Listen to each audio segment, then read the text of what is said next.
Okay, so on this one, again, this is exponential. We have, right, we have x in power, x in power. X is in the exponent zone, right up in power. So, the first step really is already done for us. Step number one is to get the base to the power alone.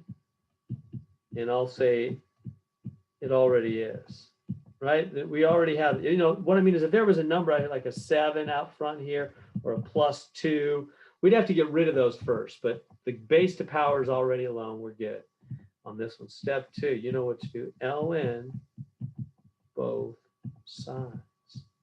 ln both sides. So I'm going to go, okay, ln.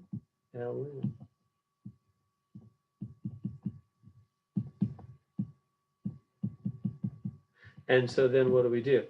Step 3, you probably know. The powers up down to the front of the ln. So this power, the whole power is going to drop down to the front, and this whole power is going to drop down to the front. Now, when we bring them down to the front, we're going to have to put parentheses around them.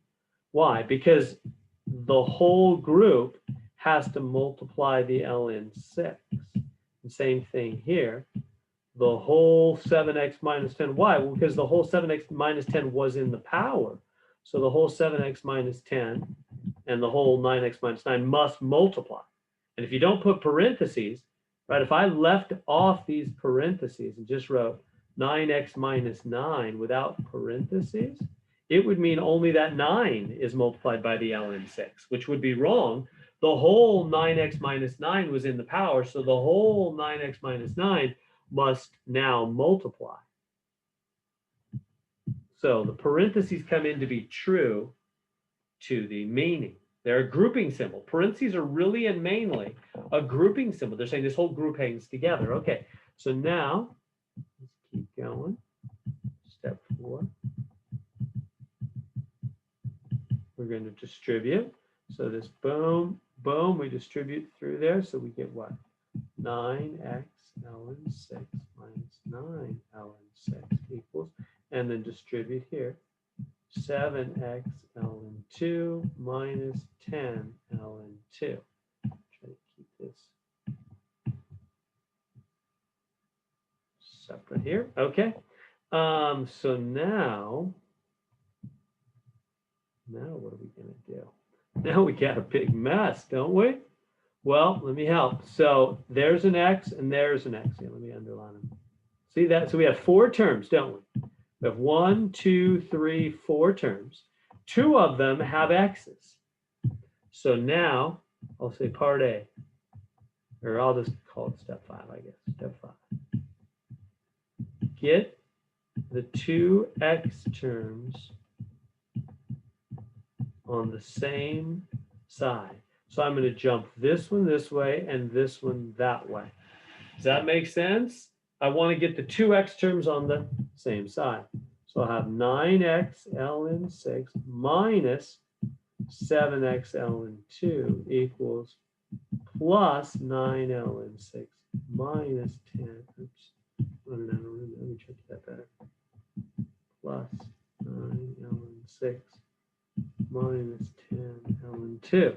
Right? When things jump to the other side, they change signs. I hope that doesn't seem mysterious. Really what I just did there is I added 9 ln 6 to both sides, right? And I subtracted 7x ln 2 from both sides, right? It canceled this guy out, canceled that guy out, and made it opposite sign on the opposite sides, didn't it? Right? I'm just saving time by just jumping it. But it's the same effect as if you added or subtracted to both sides. Everybody see that? It just saves a little time. You just jump it to the other side, jump it to the other side, and let it switch signs.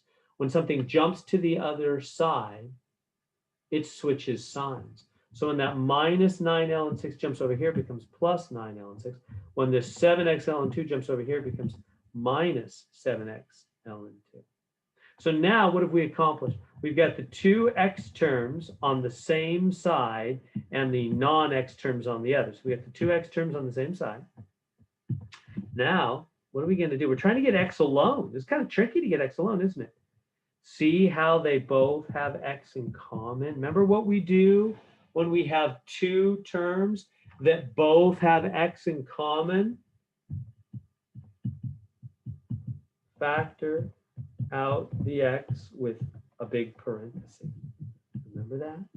X, big old parenthesis, 9 ln 6 minus 7 ln 2. The other side hasn't changed. See what just happened there? See how that x could redistribute and go back to be the same? I just undistributed it, took it out. That's what we always do when we have two things the same, factor it out. And divide. Now we just divide, we're there. Just divide by 9 ln 6 minus 7 ln 2. Boom, boom. X is alone. Now, when you type this into your calculator, remember, when there's more than one item in the top or the bottom, you got to put parentheses around the top and the bottom when you type it into your calculator. Or if you have the newer, nicer kind of calculators that show it, make it look like a fraction, then great, you don't have to worry about this. But if your calculator, like my old one, does it all on one line, then you got to put parentheses around the top and the bottom to keep it separate.